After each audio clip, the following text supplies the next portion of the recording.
Celebrating 100 years of educational excellence, Marysville teachers remember.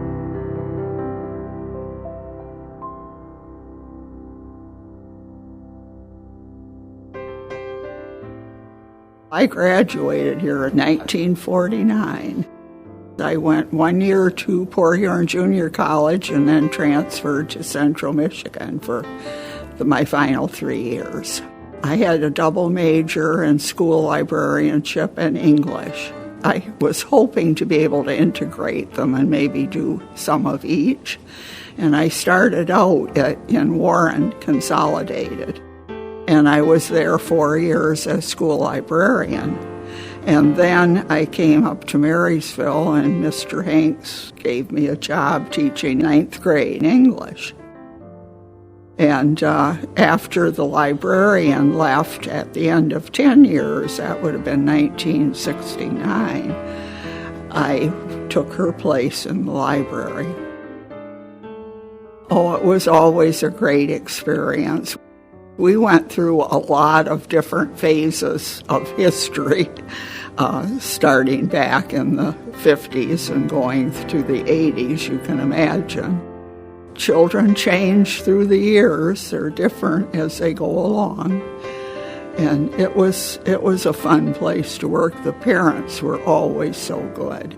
I did a lot of work with the classes on the junior proms and the senior proms, and that was always a delightful experience. I remember one year we had some beautiful decorations, quite a lot of paper, and the fire marshal came and said, "You can't have all of this paper," and the girls were all crying. That was quite a session, but we got through it. I was there still in the audio-visual age, where we had the movies and the slides and that type of thing.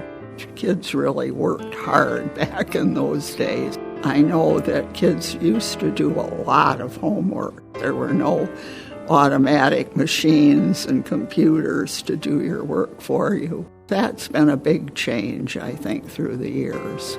Computers were only just beginning, where you could just go and look things up. I think you know when it's time to leave. And I had taught for 34 years altogether, and that was enough.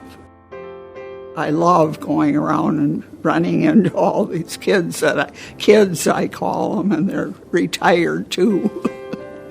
And seeing how they made out in school, that's been a real nice experience.